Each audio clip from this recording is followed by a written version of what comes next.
നിങ്ങളുടെ ഈ പരിപാടിയിലെ എന്നെ കൈമരം സാജൻ എൻ്റെ പഴയ സുഹൃത്താണ്. ഞാനൊക്കെ സിനിമയിൽ വരുന്ന കാലം എന്നെ വിളിച്ചു. എനിക്കൊരു ഡേറ്റ് എന്തോ മാറി അന്ന് എനിക്ക് വരാൻ ബുദ്ധിമുട്ടുണ്ടായിരുന്നു. പിന്നെ മാറ്റിവെച്ച ഡേറ്റ് ഇതാണ്, വരാൻ പറ്റുമെന്ന് ചോദിച്ചാൽ ഞാൻ എന്നെക്കൊണ്ട് കഴിയുന്ന രീതിയിൽ ഇങ്ങനെയൊക്കെയുള്ള കൊച്ചു സിനിമകളുടെ പരിപാടികൾക്ക് പോകാൻ കഴിയും. കാരണം വളരെ ലൈഫിലേക്ക് നിൽക്കുന്ന വലിയ സിനിമാക്കാരോ താരങ്ങളോ സംവിധായകരോ ഒന്നും ഇത്തരം പരിപാടികൾക്ക് ചെറിയ സിനിമകളെ പ്രോത്സാഹിപ്പിക്കുക എന്ന് പറയുന്ന കാര്യമാണ്. സിനിമ എന്ന് പറയുന്ന ഒരു പാഷനാണ്. ഓരോരുത്തരുടെയും ചെറിയവരാണ് പിന്നെ വലിയ ആൾക്കാരായിട്ട് മാറുന്നത്. ഇത് പലപ്പോഴും മറന്നു പോകുന്നത്. സജീവ് കിളിവിലും അദ്ദേഹത്തിന്റെ മനസ്സിൽ സിനിമ എന്ന് പറയുന്ന ഒരു എന്താ പറയുക കലയോടുള്ള അതിനുള്ള അടങ്ങാത്ത ആ പാഷനും ആവേശവും മുന്നോട്ട് പോകട്ടെ. നല്ലൊരു പേര് ഉണ്ടാകട്ടെ സജീവിന്. നാളെ ഇന്നല്ലെങ്കിൽ നാളെ നമുക്കറിയാം ഈ ജീവിതത്തിലെ മനസ്സിൽ നിഷേധിക്കാൻ പറ്റാത്ത ത്വരയുമായിട്ട് ഫയറുമായിട്ടെന്ന് വേണേ പറയാം നടക്കുന്നവർക്ക് എന്തെങ്കിലും ആ ഫയറിനൊരു പ്രതിഫലം കിട്ടുമെന്നുള്ളതിനകത്ത് യാതൊരു സംശയവുമില്ല. അതിനകത്ത് എത്രമാത്രം തിരസ്കരിക്കപ്പെട്ടാലും അതിന്റെ പുറകെ പിന്നാലെയുള്ള പ്രയത്നവും പ്രയാണവും നടത്താൻ ഉള്ള ചങ്കൂറ്റമുള്ള മനസ്സുകൾക്ക് കിട്ടും എന്നാണ് എൻ്റെ വിശ്വാസം. രുദ്ര എന്ന് പറയുന്ന ഈ പ്രോജക്റ്റിന്റെ പിന്നിൽ പ്രവർത്തിച്ച എല്ലാവരെയും ഞാൻ അഭിനന്ദിക്കുന്നു. നല്ലൊരു ചിത്രമായിട്ട് സജീവിന് നല്ലൊരു പേര് കിട്ടുന്ന ചിത്രമായിട്ട് മാറട്ടെ. അതിൽ അഭിനയിച്ച എല്ലാവർക്കും അതിൻ്റെതായ ഗുണം കിട്ടട്ടെ. ഇതിന്റെ റിലീസ് ഇപ്പം പ്ലാൻ ചെയ്തിരിക്കുന്നത് ജനുവരി 16 ജനുവരി 16 ഈ ചിത്രം തിയേറ്ററിലെത്തുമ്പോൾ കാണാനായിട്ട് നിങ്ങളെ മാക്സിമം ഇതിനുള്ള ഓൺലൈനിലൊക്കെയുള്ള പബ്ലിസിറ്റി.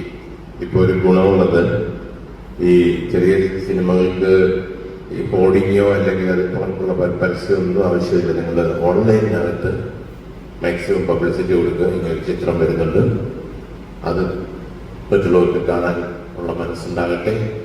തീർച്ചയായിട്ടും സജീവിന്റെ മുന്നോട്ടുള്ള പ്രയാണത്തിന് അനുഗ്രഹമായി തീരട്ടെ ചിത്രമെന്ന് മാത്രം പറഞ്ഞുകൊണ്ട് എന്റെ വാക്കുകൾ ഞാൻ സംവദിക്കുന്നു. നന്ദി, നമസ്കാരം. എല്ലാവർക്കും നമസ്കാരം. വേദിയിലിരിക്കുന്ന എല്ലാ വിശിഷ്ട അതിഥികളും പിന്നെ എൻ്റെ മുമ്പിലുള്ള എല്ലാ മാധ്യമപ്രവർത്തകരും എല്ലാവർക്കും എൻ്റെ നമസ്കാരം. രുദ്ര എന്ന സിനിമയെക്കുറിച്ച് ഒരുപാടൊന്നും പറയാൻ എനിക്കില്ല. ബിക്കോസ് പറയേണ്ടത് ഡയറക്ടറാണ്. രുദ്ര എന്ന സിനിമയെക്കുറിച്ച് പറയുകയാണെങ്കിൽ അതൊരു സ്ത്രീപക്ഷ സിനിമ തന്നെയാണ്. മുൻപ് കാലങ്ങളിൽ നമ്മൾ സജീവ് ഗുരുകുലം സാറിന്റെ സിനിമകളെല്ലാം കണ്ടിരിക്കുന്നത് സ്ത്രീപക്ഷ കഥാപാത്രങ്ങൾ തന്നെയാണ്. അതുകൊണ്ട് തന്നെയാണ് ഈ ഒരു സിനിമയിലേക്ക് അദ്ദേഹം വിളിച്ച സമയത്ത് വളരെ സന്തോഷത്തോടു കൂടി ഞാൻ വന്നതും അഭിനയിച്ചതും. പിന്നെ ഇപ്പൊ വിനയൻ സാറ് പറയേണ്ടായി പാഷനാണ്. അബ്സല്യൂട്ട്ലി അത് കറക്റ്റാണ്. ആ ഒരു പാഷൻ തന്നെയാണ് സിനിമ ഇൻഡസ്ട്രി തന്നെ ഈ ഒരു സിനിമ വന്ന് ചെയ്യാൻ സാധിച്ചതും. കുറച്ച് വർഷങ്ങൾക്ക് മുമ്പ് സിനിമ ഇൻഡസ്ട്രിയിൽ ഞാൻ വന്നിരുന്നു. അൺഫോർച്ചുനേറ്റ്ലി കുറച്ച് വിട്ടു നിൽക്കേണ്ട ആവശ്യം വന്നതുകൊണ്ട് തന്നെ ഞാൻ വിട്ടു നിൽക്കുകയായിരുന്നു. പിന്നെ ഇപ്പം ഇങ്ങനെ ഒരു അവസരം, അതും ഒരു സ്ത്രീപക്ഷ സിനിമ, ഒരു കഥാപാത്രം, ഒരു ശക്തമായ കഥാപാത്രം കിട്ടിയപ്പോൾ അത് ചെയ്യണമെന്ന് വളരെ ആത്മാർത്ഥമായിട്ട് ആഗ്രഹിച്ച് ജോലിയുടെ തിരക്കുകളെല്ലാം മാറ്റിവെച്ച് ആ പാഷൻ മനസ്സിലുള്ളത് കൊണ്ട് തന്നെ ഞാൻ വന്ന് ചെയ്യുകയായിരുന്നു. അത് വളരെ നന്നായിട്ട് ചെയ്യാൻ സാധിച്ചു എന്ന് തന്നെയാണ് ഞാൻ വിശ്വസിക്കുന്നത്. അത് നന്നായിട്ട് ചെയ്യാൻ സാധിച്ചതിന്റെ ഏറ്റവും നല്ല ഒരു സപ്പോർട്ട് എനിക്ക് ഡയറക്ടറുടെ ഭാഗത്തു നിന്ന് തന്നെയാണ്. അദ്ദേഹം നന്നായിട്ട് ആ ഒരു ഗൈഡ് എനിക്ക് തന്നത് കൊണ്ട് തന്നെയാണ് എനിക്കത് ചെയ്യാൻ സാധിച്ചത്. പിന്നെ ഷൂട്ടിങ് കൂടുതലായിട്ടും ഷൂട്ടിങ് ഉണ്ടായിരുന്നത് പിണറായിലായിരുന്നു.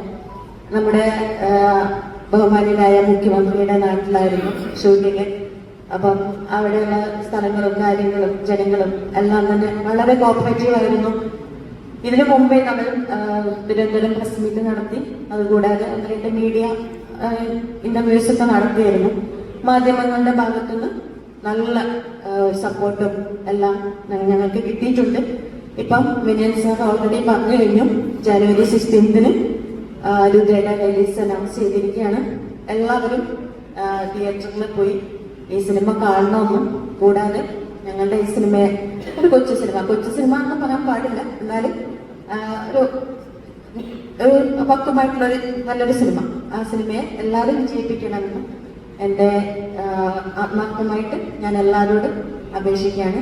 എല്ലാ മാധ്യമ പ്രവർത്തകരും ഇന്നത്തെ കാലഘട്ടത്തിൽ മാധ്യമ പ്രവർത്തകരാണ് ഞങ്ങളുടെ കൂടെ നിൽക്കേണ്ടത്. എല്ലാവരും ഞങ്ങൾക്ക് സപ്പോർട്ട് ചെയ്യണം, ഞങ്ങളുടെ കൂടെ ഉണ്ടാവണം. നന്ദി, നമസ്കാരം. ഒബ്വിയസ്ലി ഇത് സ്ത്രീപക്ഷ സിനിമ തന്നെയാണ്. ബിക്കോസ് സ്ത്രീപക്ഷം പുരുഷപക്ഷം അങ്ങനെ ഒന്നും ഇല്ലാന്ന് വിശ്വസിക്കുന്ന ആൾ തന്നെയാണ് ഞാൻ. പക്ഷെ ഇന്ന് എന്തെന്നെ പറഞ്ഞാലും സിനിമ ഇൻഡസ്ട്രിയിലെ സൂപ്പർ സ്റ്റാറുകൾക്കാണ് ഇപ്പോഴും പ്രാധാന്യം കൊടുത്തുകൊണ്ടിരിക്കുന്നത്. അവിടെ നായിക എന്ന് പറയുന്ന ആൾ ഒരിക്കലും സൂപ്പർ സ്റ്റാറിന്റെ മുകളിൽ പോയതായിട്ട് നമ്മൾ അധികം സിനിമകളൊന്നും കാണാറില്ല. എന്നാൽ ഈ സിനിമ വന്നിരിക്കുമ്പോൾ അങ്ങനെയല്ല. ഇതില് നായകനും നായികയും എല്ലാം ഒരു പ്രിഫറൻസ് കൊടുത്തിരിക്കുന്നതും ആ കഥ ഡയറക്ടേഴ്സോട് പറയാൻ ശ്രമിച്ചിരിക്കുന്ന കഥ പറഞ്ഞിരിക്കുന്നത് നായികയിൽ കൂടിയാണ്. ആ നായികയിൽ കൂടി ഈ കഥ പറഞ്ഞതുകൊണ്ട് തന്നെയാണ് ഇതൊരു സ്ത്രീപക്ഷ സിനിമ എന്ന് ഞാൻ എടുത്തു പറയാൻ കാരണം. ഇനി ഡയറക്ടർ സാർ പറഞ്ഞെ. നേരത്തെ പറഞ്ഞു, സ്ത്രീ മനസ്സിലൂടെ കഥ പറയുമ്പോൾ ഒരുപാട് വൈകാരികമായ തലങ്ങളിലേക്ക് നമുക്ക് മുന്നോട്ട് പോകാൻ കഴിയും. എഴുത്തുകാരനെ സംബന്ധിച്ചിടത്തോളം, അല്ലെങ്കിൽ ഒരു കലാകാരനെ സംബന്ധിച്ചിടത്തോളം, ചലച്ചിത്രകാരനെ സംബന്ധിച്ചിടത്തോളം അങ്ങനെ കഴിയും. അല്ലാതെ സ്ത്രീ അല്ലെങ്കിൽ പുരുഷൻ എന്നുള്ള രീതിയിലുള്ള ഒരു വ്യത്യാസമല്ല കാണുന്നത്. അപ്പൊ ഞാൻ പറഞ്ഞ പോലെ കണ്ണകിയിൽ ചർച്ച ചെയ്ത വിഷയം വേറെയാണ്, അശ്വരോടെ ചർച്ച ചെയ്ത വിഷയം വേറെയാണ്, അതേപോലെ തന്നെ ആനന്ദഭൈരവിയിലുള്ള വേറെ വിഷയം. ഇത് ഒരു സമൂഹം എങ്ങനെ സ്ത്രീ മനസ്സുകളെ സ്വാധീനിക്കുന്നു എന്നുള്ളതാണ് ഞാൻ ചിന്തിക്കുന്നത്. മനസ്സിലായില്ലേ? അല്ലാതെ സ്ത്രീ ഒരു വിപ്ലവാത്മകമായ അന്തരീക്ഷത്തിലൂടെ ഒരു ഭയങ്കര നേതൃത്വ പദവിയിൽ എത്തുക എന്നുള്ളതല്ല, സ്ത്രീയുടെ മനസ്സിലൂടെ കഥ പറയുക എന്ന് മാത്രമാണ് ഞാൻ ഉദ്ദേശിക്കുന്നത്. അല്ലാതെ ഇന്നത്തെ ഒരു സാമൂഹ്യ വ്യവസ്ഥിതിയെ, ആ വ്യവസ്ഥിതിയിൽ എങ്ങനെ സ്ത്രീ എന്നതിനെ കുറിച്ചല്ല എന്റെ സിനിമ. അതല്ല, സ്വാഭാവികമായും ചിന്തിക്കുമ്പോൾ നമ്മള് പത്രവാർത്തകളിലും നമ്മുടെ സമൂഹത്തിൽ നിറഞ്ഞു നിൽക്കുന്നതായ രീതിയിലുള്ള ചില പ്രവണതകളായിരിക്കും ചിലപ്പോൾ മനസ്സിൽ ഉദ്ദേശിച്ചെങ്കിൽ ആ രീതിയിലുള്ള ഒരു സമീപനമല്ല. പറഞ്ഞില്ലേ, ഒന്നുകൂടി എംഫസൈസ് പറയാം, സ്ത്രീ മനസ്സിലൂടെ കഥ പറയുന്നത് മാത്രമാണ്. ഈ സിനിമ ഇറക്കുന്നത് കൊണ്ട് ഓരോ സിനിമ ഇറക്കുമ്പോൾ അതിനകത്തൊരു പൊളിറ്റിക്സ് ഒരു മെസ്സേജ് ഉണ്ടാവും. രുദ്ര എന്ന സിനിമ പ്രേക്ഷകർക്ക് നൽകാൻ ആഗ്രഹിക്കുന്ന ഒരു മെസ്സേജ് എന്തായിരിക്കും, അല്ലെങ്കിൽ പ്രേക്ഷകർക്ക് കൊടുക്കാൻ ആഗ്രഹിക്കുന്ന ഒരു പൊളിറ്റിക്സ് എന്തായിരിക്കും? ഞാൻ നേരത്തെ പറഞ്ഞു പറയുന്നത്, അതായത് ഈ പൊളിറ്റിക്സ് നമ്മൾ പാർട്ടി പ്രവർത്തനം എന്നുള്ള രീതിയിലല്ല. എല്ലാ മനുഷ്യർക്കും ഓർമ്മയുള്ളൂ. അതായത് നമ്മള് ഇപ്പം കലയുടെ രാഷ്ട്രീയം, വാക്കിന്റെ രാഷ്ട്രീയം, അല്ലെങ്കിൽ സംഗീതത്തിന്റെ രാഷ്ട്രീയം എന്ന് പറയുന്നത് യഥാർത്ഥത്തിൽ ഈ വാക്ക് ഒരുപാട് നമ്മൾ പ്രയോഗിച്ചിട്ട് അർത്ഥങ്ങൾ വ്യത്യാസപ്പെട്ട വാക്കാണ്. പക്ഷെ എന്റെ മനസ്സിലൂടെ പോയത് ഒരു പറ്റം ആളുകൾ നന്മയ്ക്ക് വേണ്ടിയും നല്ല സന്ദേശത്തിന് വേണ്ടി നിലവിൽ ഒത്തൊരുമിച്ച് പ്രവർത്തിക്കുന്നെങ്കിൽ അതാണ് രാഷ്ട്രീയം. അത് സിനിമയിലൂടെ ആകുമ്പോൾ സിനിമയുടെ രാഷ്ട്രീയം. പിന്നെ നമ്മൾ ജീവിച്ച സാഹചര്യങ്ങളും നമ്മുടെ ചിന്താഗതികളൊക്കെ പൂർണ്ണമായിട്ടും ഈ സിനിമയെ കുറിച്ച് ഇതിൽ ഞാൻ ചെയ്യുന്ന ഒരു കഥാപാത്രമുണ്ട്, ആന്റണി എന്നൊരു കഥാപാത്രമുണ്ട്. അത് യഥാർത്ഥത്തില് ഒരു അതിവിപ്ലവകാരിയാണ്. ആ ഒരു സമയത്ത് മണിച്ചേട്ടൻ്റെ കലാമണിച്ചേട്ടൻ്റെ മായാപുരി എന്ന സിനിമയിൽ ഞാൻ ചെയ്തിട്ടുണ്ടായിരുന്നു. അതിന്റെ കോർപ്പറേഷൻ കൂടി തന്നെയാണ് ഞാൻ സിനിമയിലേക്ക് വന്നിട്ടുണ്ടായിരുന്നത്. പിന്നീട് എനിക്ക് മാറിവേണ്ടി വന്നതാണ് സിനിമയിൽ. ചോദ്യം അല്ലായിരുന്നു, അതായത് അന്ന് ഒരു അഭിനേത്രിയായി പ്രൊഡക്ഷന്റെ ഭാഗമായി വർക്ക് ചെയ്തു. പിന്നെ കുറെ നാളുകൾക്ക് ശേഷം ഇപ്പോൾ വീണ്ടും സിനിമയിലേക്ക് വരും. ഇപ്പോൾ മലയാള സിനിമയിൽ വന്ന മാറ്റങ്ങൾ എന്തൊക്കെയാണ് ഫീൽ ചെയ്യുന്നത്, അല്ലെങ്കിൽ പെട്ടെന്ന് അതിശയിപ്പിച്ച എന്തെങ്കിലും മാറ്റങ്ങൾ കണ്ടോ?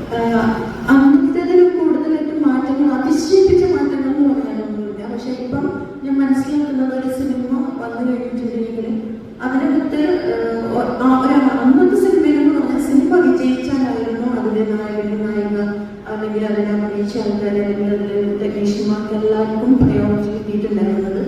എന്നാൽ എസ്പെഷ്യലി കൊറോണ കഴിഞ്ഞതിന് ശേഷം കൊണ്ട് നമ്മളുടെ ഒരു സിനിമ ഇൻഡസ്ട്രി എന്നല്ല എല്ലാ ഇൻഡസ്ട്രിയും ഒരുപാട് മാറിയിരിക്കുകയാണ്. ആ കൂട്ടത്തിൽ സിനിമ ഇൻഡസ്ട്രിക്ക് വലിയൊരു മാറ്റമാണ് ഉണ്ടായത്. ഇന്നത്തെ കാലഘട്ടത്തിൽ സിനിമ ചെയ്തു കഴിഞ്ഞാൽ സാമൂഹ്യ മാധ്യമങ്ങൾ കൂടുതലായിട്ടും നമ്മുടെ എല്ലാത്തിലും സ്വാധീനം ചെലുത്തുന്നത് കൊണ്ട് തന്നെ സിനിമ അഭിനയിച്ചു കഴിഞ്ഞിട്ടുണ്ടെങ്കിൽ അതിനകത്ത് ഒരു സിനിമയിനകത്ത് സിനിമ വിജയിച്ചിട്ടില്ലെങ്കിൽ പോലും, അല്ലെങ്കിൽ അതിന്റെ കഥ ശക്തമായി വന്നില്ല, അതിൽ അഭിനയിച്ച ആൾക്കാർക്കും അല്ലെങ്കിൽ അതിലെ ടെക്നീഷ്യന്മാർക്ക് എല്ലാവർക്കും എന്തെങ്കിലും ഒരു കയ്യൊപ്പ് അതിൽ നിന്ന് കിട്ടിയിരിക്കും. അത് അവർക്ക് സക്സസ് ആക്കി കൊണ്ടുപോകാൻ സാധിക്കും. ബിക്കോസ് ഇന്നത്തെ മാധ്യമങ്ങളും ഇന്നത്തെ മീഡിയയും അങ്ങനെയാണ്. അന്ന് അങ്ങനെ ആയിരുന്നില്ല. സിനിമ വിജയിച്ചാൽ മാത്രമേ നമുക്ക് മുന്നോട്ട് പോകാൻ സാധിച്ചിട്ടുണ്ടായിരുന്നുള്ളൂ. പിന്നെ അന്നത്തെ സിനിമ ഇൻഡസ്ട്രിയേക്കാളും ഒരുപാട് കൂടുതൽ ഫ്രീഡം സിനിമ ഇൻഡസ്ട്രിയിൽ വന്നു തുടങ്ങിയിട്ടുണ്ട്. ആൾക്കാർ ഒരുപാട് അന്നത്തെ സിനിമയുടെ കഴിക്കാന്ന് പറയുമ്പോൾ അയ്യോ ചില ആൾക്കാർക്ക് അതൊന്നും ഡൈജസ്റ്റ് ആകാത്ത വ്യവസ്ഥയൊക്കെ ഉണ്ടായിരുന്നു. പക്ഷെ ഇന്ന് സിനിമ ഇൻഡസ്ട്രി വളരെ ഒരു നല്ലൊരു ലെവലിലേക്കാണ് വന്നിരിക്കുന്നത്. ആർക്കും അഭിനയിക്കാൻ കഴിയുന്ന ആർക്കും അഭിനയിക്കാൻ പറ്റിപ്പോയി, നമുക്ക് കയ്യൊപ്പം ഉണ്ടാക്കി വരാം, അഭിനയിക്കാൻ കഴിവുണ്ടെങ്കിൽ ചെയ്യാൻ പറ്റും. അങ്ങനെ ഒരു ലെവലിൽ തന്നെയാണ് സിനിമ ഇൻഡസ്ട്രി പോകുന്നത്. ഇന്നത്തെ സിനിമ ഇൻഡസ്ട്രി ഫ്ലെക്സിബിളാണ്. പണ്ട് സിനിമകളുണ്ടായിരുന്നതാണ് മലയാള സിനിമയിലും നായികമാർ വന്നു കഴിഞ്ഞാൽ പെട്ടെന്ന് തന്നെ അന്യഭാഷകളിലേക്ക് പോകും. അതായത് മലയാളം ഇൻഡസ്ട്രി എന്ന് പറയുന്നത് അന്യഭാഷകളിലേക്ക് നായികമാരെ വിതരണം ചെയ്യുന്നതായി മാറിയിരുന്നു. അപ്പൊ ഇപ്പോഴും ഒരുപാട് നായികമാർ മലയാള സിനിമയ്ക്കായിട്ടുണ്ട്. കുറെ പേര് അല്ലാതിരിക്കുന്നുണ്ട്, സിനിമ ചെയ്യാതിരിക്കുന്നുണ്ട്. അപ്പോൾ ആ നായികമാർക്ക് ഇപ്പോൾ ആ ഒരു ഫ്രീഡം കിട്ടുന്നതെന്ന് തോന്നുന്നുണ്ട്. അങ്ങനെ എനിക്ക് തോന്നിയിട്ടില്ല. ഇപ്പോൾ ഋതുരാജ സിനിമ ഞാൻ മലയാളിയാണ്, ദുബായിൽ ജോലി ചെയ്യുന്നവരും അദ്ദേഹം എന്നെ വിളിച്ചു. മുമ്പ് അദ്ദേഹമല്ല, ഞാൻ അന്ന് സിനിമ ഇൻഡസ്ട്രിയിലേക്ക് വന്നപ്പോൾ തന്നെ സജീവത്തിലുള്ള സാറിനെ ഒരു സിനിമ ചെയ്യാൻ വേണ്ടി വിളിച്ചതായിരുന്നു. പിന്നെ ഞാൻ മാറി നിന്നപ്പോഴാണ് അദ്ദേഹം പിന്നെ അതിനെപ്പറ്റി ഒന്ന് സംസാരിക്കുന്നത്. ഞാനിപ്പോൾ രണ്ടാമത്തെ സിനിമ ഇൻഡസ്ട്രിയിലേക്ക് രണ്ടാമത് വന്നത് ആക്ച്വലി സജീവിക്കുള്ള സാറിന്റെ സിനിമയിലല്ല. ഞാൻ അഭിനയിച്ച് രണ്ടാമത് വന്നത് അജിത് പൂജപ്പുര സാറിന്റെ നേർത്തച്ഛൻ എന്ന സിനിമയിലാണ്. അജിത് സാർ വന്നിട്ടുണ്ട് ഇവിടെ, അജിത് സാർ അവിടെ ഇരിക്കുന്നുണ്ട്. അജിത് പൂജപ്പുര സാറ് നേർത്തച്ഛൻ എന്നൊരു സിനിമ ചെയ്യാൻ വേണ്ടിയിട്ടാണ് എന്നെ മലയാള ഇൻഡസ്ട്രിയിലേക്ക് രണ്ടാമത് വിളിക്കുന്നത്. ആ സമയത്താണ് ഋതുരാജിലേക്ക് വരുന്നത്. ആ സിനിമയുടെ ചിത്രീകരണം പൂർത്തിയായി, അതൊന്ന് റിലീസ് ഒരുങ്ങിക്കൊണ്ടിരിക്കുകയാണ്. ഇപ്പോൾ റിലീസ് ഡേറ്റും ഫിക്സ് ചെയ്തു. എന്നെ സംബന്ധിച്ച് നമ്മുടെ അന്യഭാഷയിലെ അവസരങ്ങൾ കിട്ടാൻ കൂടുതൽ സാധ്യത അവർ ഒരുപാട് സിനിമകൾ ഇറങ്ങുന്നുണ്ട്.